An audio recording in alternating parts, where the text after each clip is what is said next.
Good. Hi, Mary. How are you? I'm fine, thank you. Thanks for joining us, and thanks for coming out and talking with us. Oh, sure. Yeah. So glad to hear that, your journey's been doing well for you. Much better now, thank you. Good. So how did you first get involved with Baker Memorial Church in Ray? Well, I had been staying at a shelter and I was punished, and they put me out for the weekend, and I went to go stay in a local motel for a few days before my hearing to see if I could return to the shelter. And while I was sitting in a chair in the lobby, Ray walked in and handed some money to the cashier and said, "I had some homeless people here last week and I didn't tip the maid. Would you please give this money to the maid?" And they agreed to, and then he left. And I mentioned to the cashier that it's sure a nice guy to leave a tip for maid. Most people would not do that. And the cashier told me he is a nice guy. He's in the community. He helps the homeless. He does a great deal for this community. And I said, well, he's the man I need to talk to. And he said he's out in that car in the parking lot. And I ran out to the parking lot and knocked on his window. And I identified myself and told him my story. He got out of the car and he started helping me, and he's helped me since then. And I'm very appreciative that Ray did all of this for me.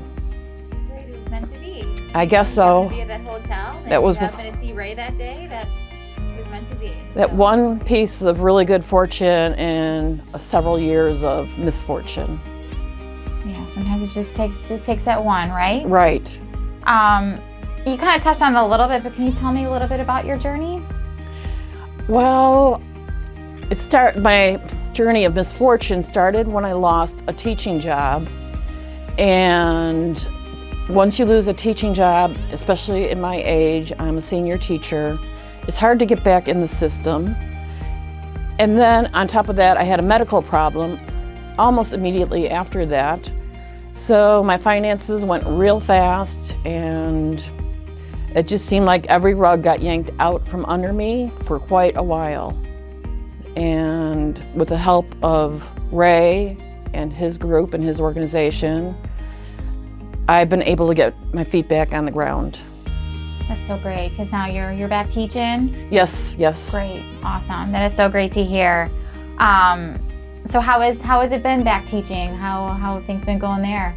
It's great. The kids are back in the classroom. They seem to be very happy to be with their friends and be back to a normal life. And I feel the same way. It's great to be back where I was meant to be in the first place, in a classroom.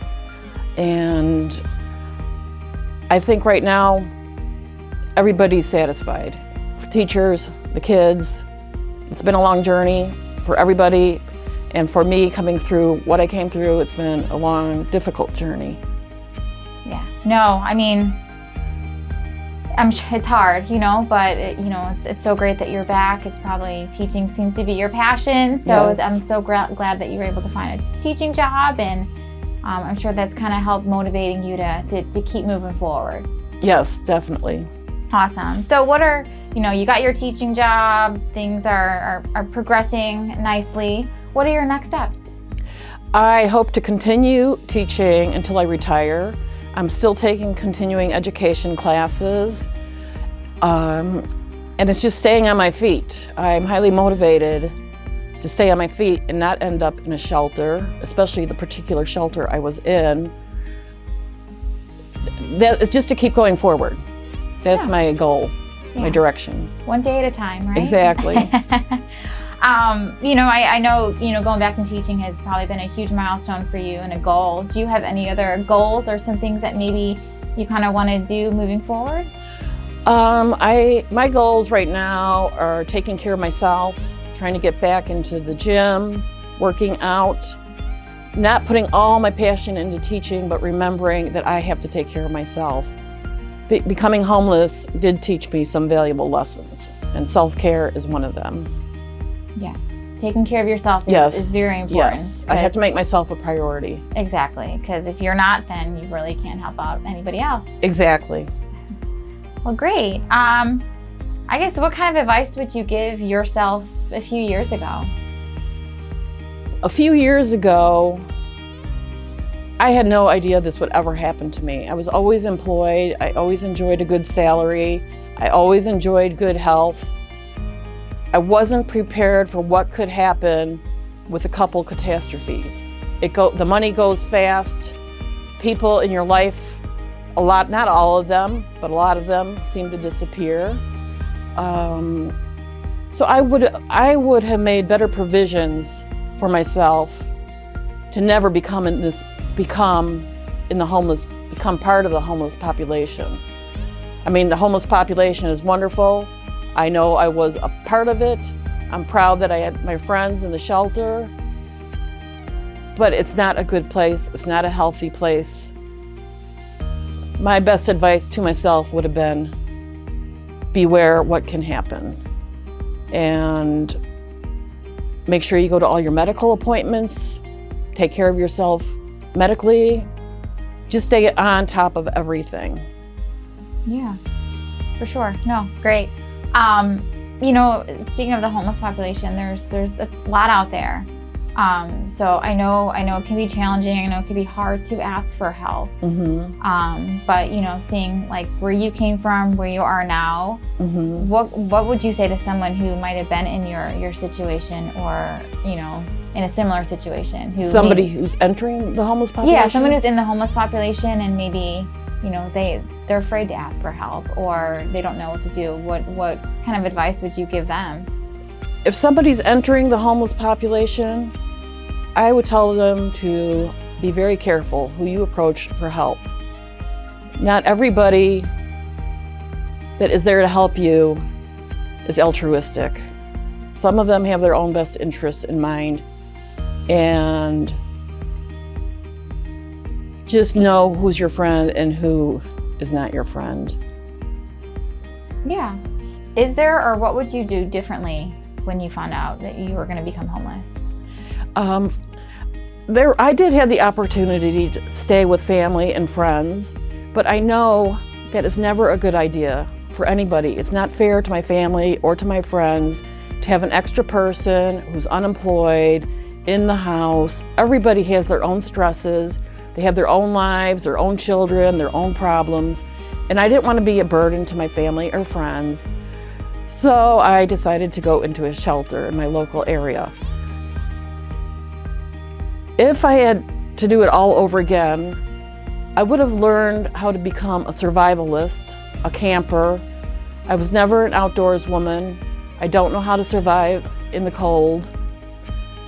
I don't even know how to set up a tent.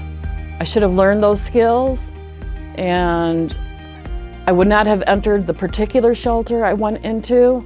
I would have lived outside in a tent or under a bridge, but I would not know how to survive. I should have learned those skills, and I think everybody should learn those skills at some point in their life anyway, for a variety of reasons. Did you face any difficulties in the shelter?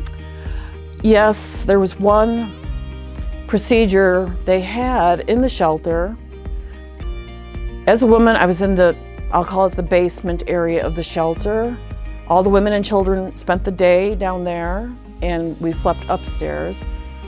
But in the basement, they had this newly remodeled area for the women. It was nice, a TV, couch, chair, dining room. But they also had an entire glass wall between our living area and the hallway.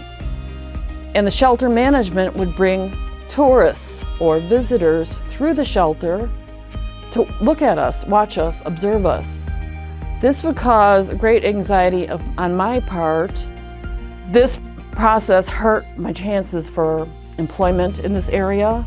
And also, I didn't want children who were walking through the halls watching us to see, maybe that might be my teacher someday, recognize me in a classroom. Oh, I saw you at the shelter.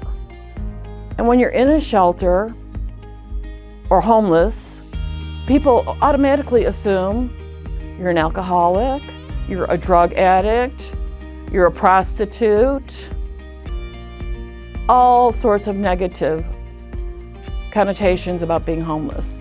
But a great deal of us just lost employment.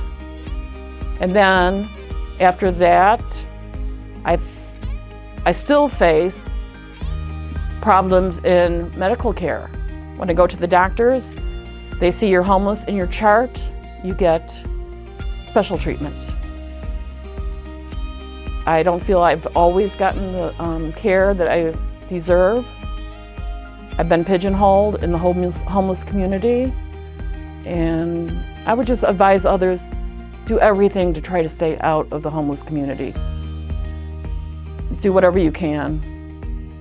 Well, I'm sorry you had to face those challenges, but I'm glad to see that you're stronger than ever, and continue, keep it up. We'll definitely be rooting for you here, and we can't wait to see where you are in the next year or two. Thank you. Yes, thank you, Mary.